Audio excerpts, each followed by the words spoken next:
Today, I want to talk to you about farming on a budget, and you don't even need a cowboy hat.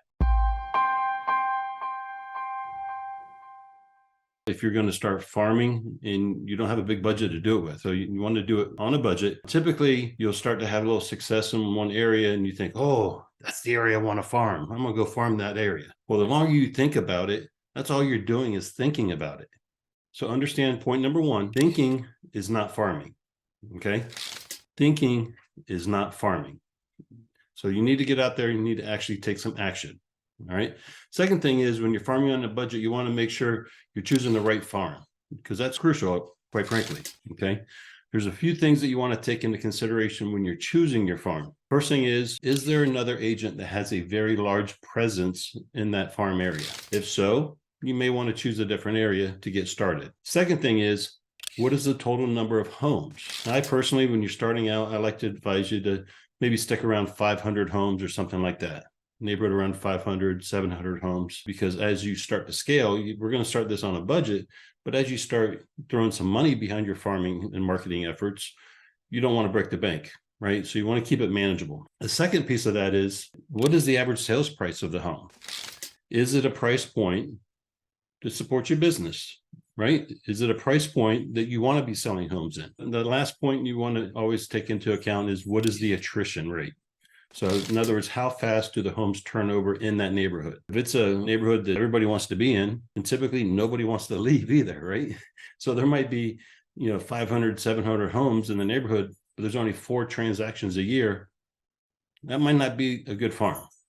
Right? So you want a healthy, active community or area that you choose as your farm, as far as that's concerned. Next thing you have to consider is, point number 3 here, is how difficult is it to gain access to the homes and the homeowners? Are we talking about a gated community? Gated communities are often hard to get behind the gates, especially if they're manned. Second piece to that is I can almost guarantee you that there's tons of no soliciting signs, right?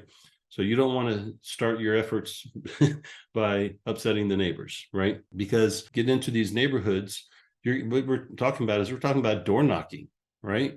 Don't want to door knock, door drop, right? Leave something of value behind. Although it's not as efficient, but you're not going to yield the same results as door knocking, where you're actually getting belly to belly with people, and you're building a relationship. You're letting them know that you're the local area specialist. Before you know it, you're the walking, talking local specialist, right? People will start engaging with you. And point number 4 here is, we're doing this on a budget. We have to get business going. Well, guess what? We got to spend the time. We got to do the work. So what I'm going to ask of you is to do 3 to 4 hours a day working on that farm. Okay. Now there's a couple different ways you can do this. You have sweat equity, which is you getting out there, knocking on the doors, doing the door drops. The other way is through what we call check equity, where maybe you've got a little bit of a budget to work with and you want to do mailers. Okay, so you're going to write a check and have somebody send mailers, maybe every door direct marketing through the post office or something along those lines. Now, by doing that, you're still increasing your presence, and you could cut back a little bit on the door knocking, but you don't want to just totally ignore that either. Okay, so instead of 3 or 4 hours, maybe it's 1 or 2 hours. Now, next is you want to have that door knock, door drop strategy in place. You got to think ahead of time of what you're there to accomplish, and you're not there to sell. You're there to meet people. You're there to build rapport.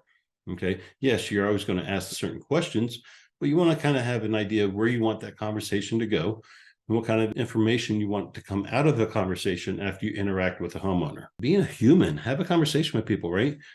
How long have you been in the area? Where are you originally from? If you were to sell, where would you go? Have you thought about moving? Do you know of anybody in the neighborhood I should speak to? That's probably one of your last questions, as you're leaving. Get those referrals whenever you can. Just come up with a solid plan. And more than anything, like anything else, it's all a matter about staying consistent. So show some consistent efforts, do the work, and the dollars will follow.